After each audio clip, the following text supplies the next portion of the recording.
We've all met someone who pulls away when things get close. They disappear when emotions rise, when you express your needs, or when things start to feel real. It's confusing, painful, and often leaves you questioning your worth. But what if I told you triggering an avoidant to reconnect isn't about chasing them? It's about awakening their sense of safety and curiosity around you again. The truth is, avoidant people aren't running from you, they're running from the feeling of losing control. They equate emotional closeness with vulnerability and vulnerability with danger. So when you press harder, they pull away. When you demand clarity, they vanish, not because they don't care, but because caring feels unsafe. The key to reconnecting isn't manipulation, it's emotional self-mastery. The moment you stop trying to convince them to come back and start focusing on your own emotional calm, you change the dynamic completely. Instead of reacting from fear, you begin to project certainty, and certainty is magnetic. When you step back, don't do it as a punishment, do it as a reset. Create emotional space where your energy says, I'm okay whether you're here or not. That energy disarms an avoidant's fear of being trapped. Suddenly, they can breathe again, and when they can breathe, they start to miss the air that was you. You see, avoidants are drawn to peace, not pressure. They're drawn to someone who doesn't demand reassurance but embodies it. So when you reconnect with your own strength, self, worth, and joy, they start to feel safe enough to return. But here's the twist: you can't fake this energy. If you secretly wait by the phone, checking their social media, or hoping they'll notice your silence, they'll feel it. Emotional energy always speaks louder than words. The real power comes when you genuinely release them, not out of frustration, but out of confidence that you're already enough. If they come back, meet them with grace, not resentment. Let your calm show them that love doesn't have to be chaos. Let your composure remind them that connection can be safe. And if they don't come back, you've already reconnected with the most important person in your life, yourself. Because triggering an avoidant isn't really about getting someone to chase you. It's about stepping so deeply into your own worth that they can't help but see what they ran from. And sometimes the moment you stop trying to pull them in is the moment they start finding their way back. Avoidants aren't truly running away from people. They're running from what closeness represents to them: pressure, loss of control, and the fear of being emotionally consumed. To trigger an avoidant to reconnect, you must first understand that safety, not strategy, is the foundation of every meaningful connection. When you chase them, analyze their every move, or try to force clarity, it only reinforces their fear that intimacy equals entrapment. They start to associate you with tension instead of peace, but when you create an emotional environment where they can breathe, where they feel seen without being demanded from, you begin to rewire their internal response to you. Safety doesn't mean silence or emotional distance. It means emotional steadiness. It's the tone you bring into the room, the calm in your voice, the energy that says, you're free to come close, and you're also free to go. That freedom is everything to an avoidant. The moment they sense that your love doesn't come with invisible chains, their walls begin to lower.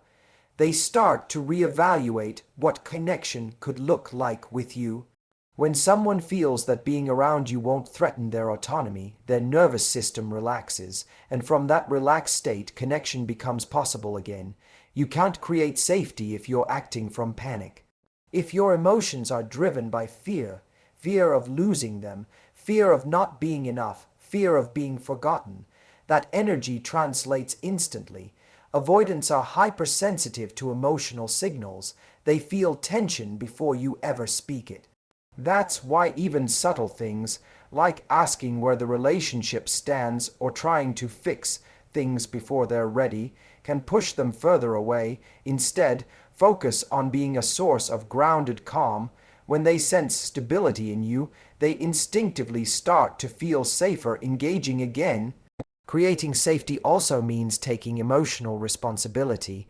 Don't make them responsible for soothing your anxiety or validating your worth. When you hold your own emotional balance, you show them that being close to you isn't a burden. This doesn't mean suppressing how you feel, it means expressing your emotions without weaponizing them. You can say, I care about you and I miss you, without adding, and it hurts that you don't. That subtle difference keeps the door open without pressuring them to respond a certain way. Sometimes safety is created in silence. It's in the way you stop over-explaining, stop reacting to their distance, and instead start focusing on your life again. You begin to fill your space with things that make you feel alive, not empty. As you do, your energy shifts from anxious to peaceful, and that peace is magnetic. Avoidants don't want chaos. They crave the kind of connection that doesn't threaten their independence. When they look at you and see serenity instead of need, they begin to wonder if it's finally safe to come closer. So, the most powerful way to trigger an avoidant to reconnect isn't to say more or do more. It's to be more at peace within yourself. When you embody safety, you stop being a source of fear and start being a source of comfort. And when you become that, they no longer feel the need to run. Emotional self-mastery is the quiet superpower that changes everything when you're dealing with someone avoidant. It's not about controlling the other person, it's about mastering yourself. When emotions rise, it's easy to fall into panic, to overthink every silence, and to interpret their distance as rejection.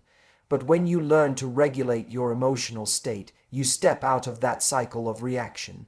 You become someone who leads with calm, not chaos, and that calm, more than any text, gesture, or conversation, becomes the trigger that pulls an avoidant person closer.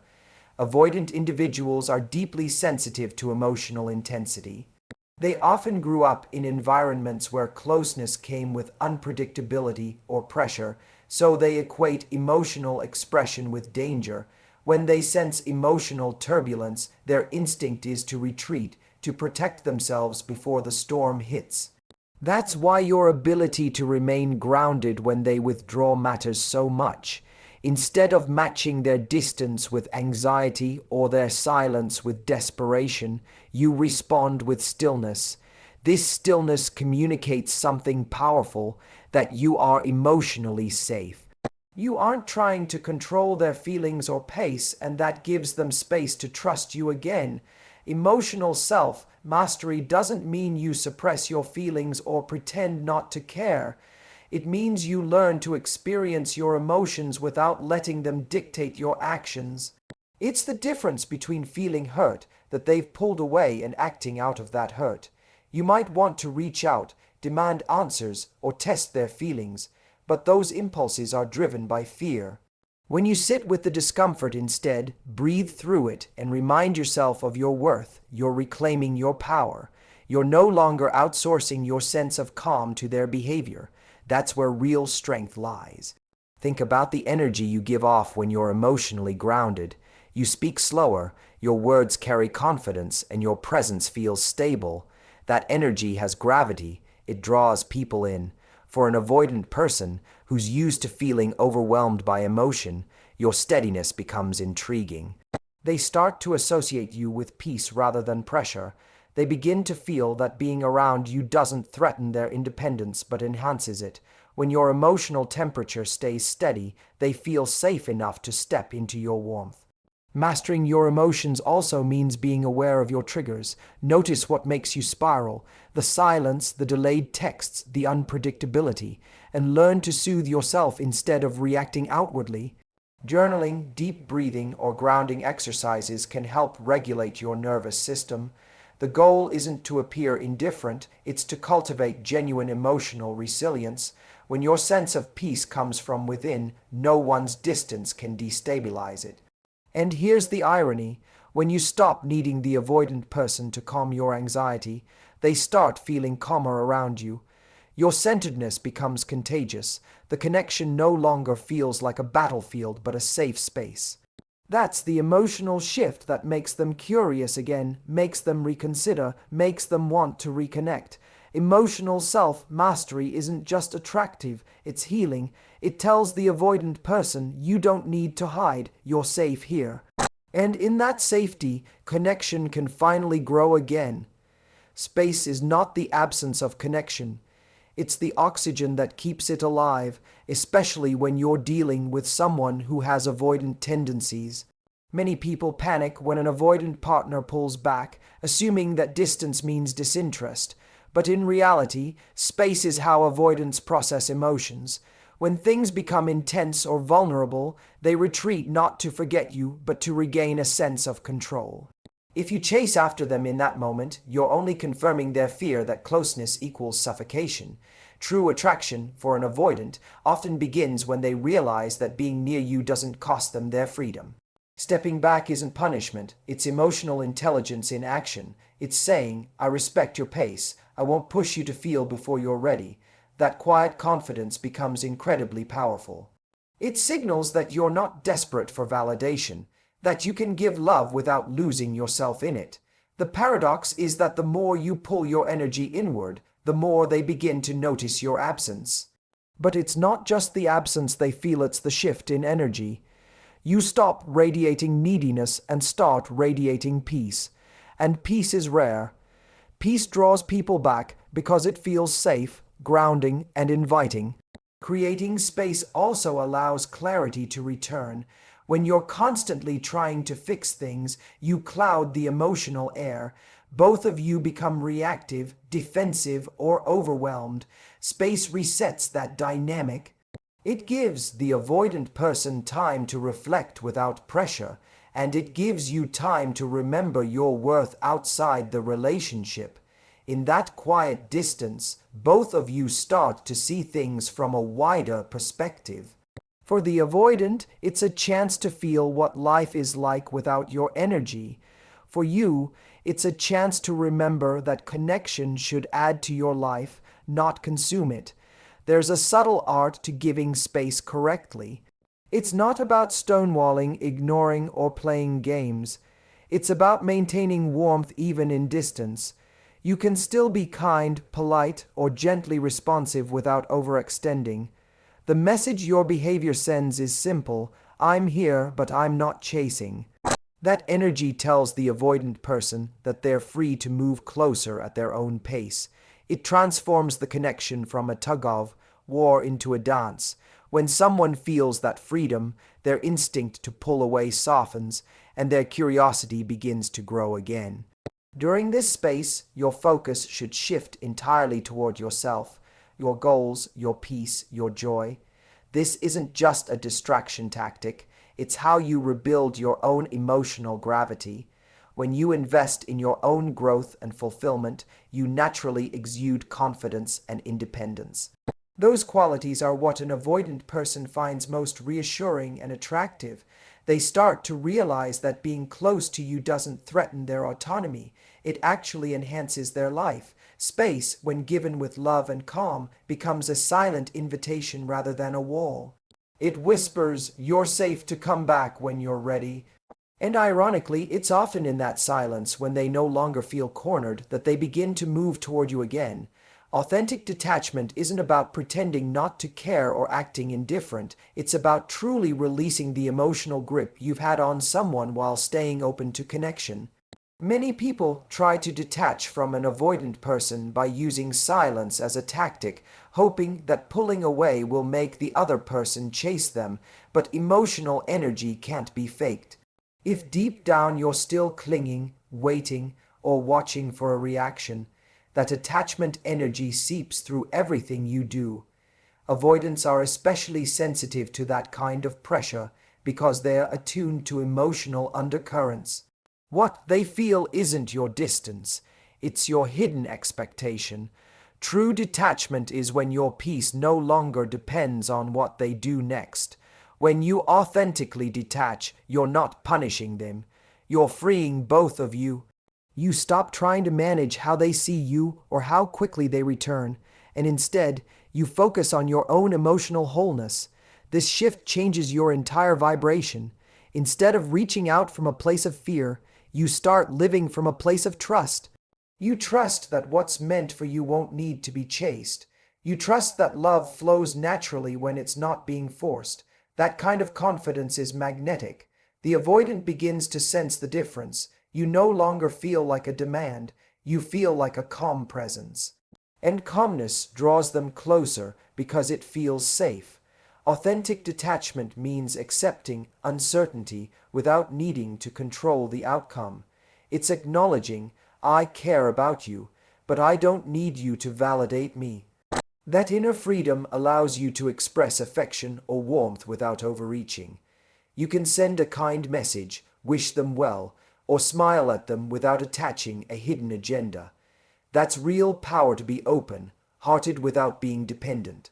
Avoidants who are used to emotional entanglement or pressure find this energy refreshing. It shows them that connection with you doesn't require them to lose themselves. Practicing authentic detachment also means being honest with yourself. If part of you is waiting for a specific response, admit it internally instead of suppressing it. Awareness helps you process your feelings instead of projecting them. Focus on regulating your emotions through reflection, meditation, or movement. Anything that helps you feel grounded in your own body. The goal isn't to erase emotion, but to hold it gently without letting it drive your behavior. That's what allows you to move from reactive to responsive, from anxious to anchored. As your emotional independence grows, you naturally begin to embody a new kind of attractiveness, the kind that isn't born from effort but from alignment. You stop trying to prove your worth because you know it. That quiet confidence is what shifts the dynamic completely. When an avoidant feels that you're genuinely at peace whether they stay or go, they begin to relax.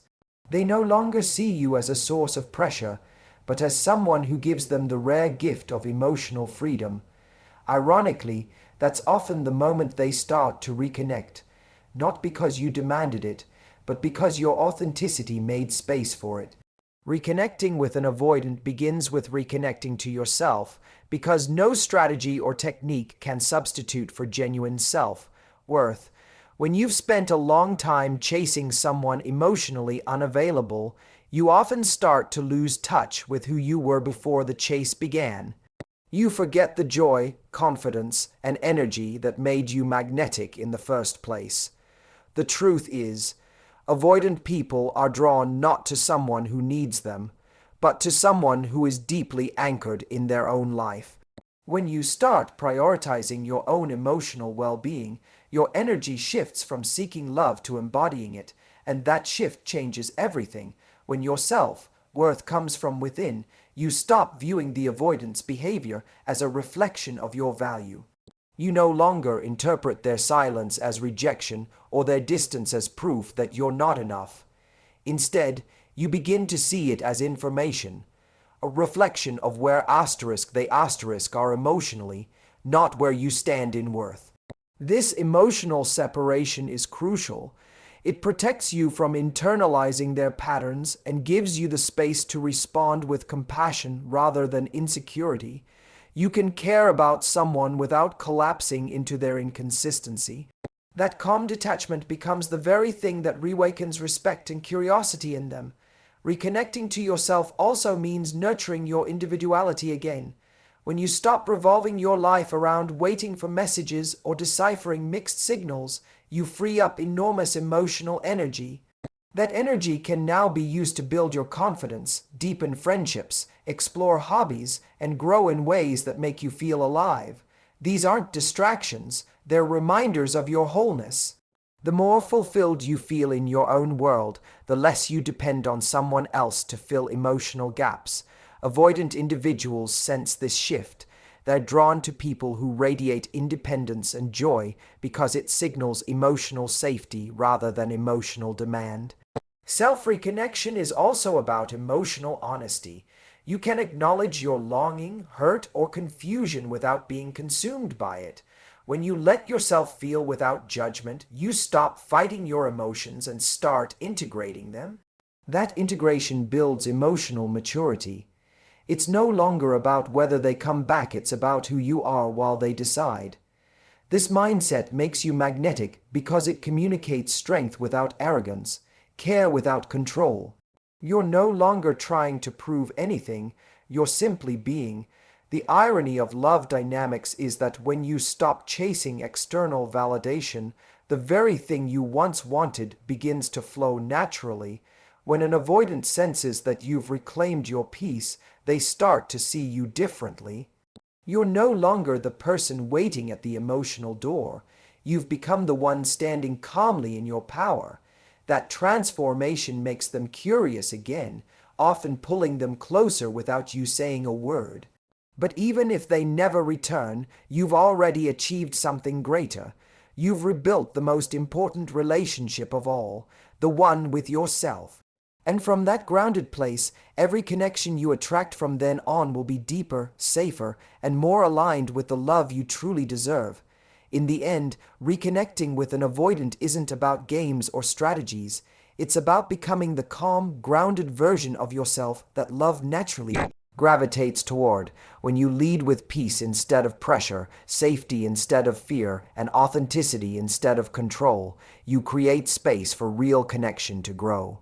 Whether they return or not, you've already won because you've reconnected with your own strength, clarity, and worth, the foundation of every healthy relationship. Thank you for listening, for opening your heart to growth, and for choosing to love in a way that begins with you.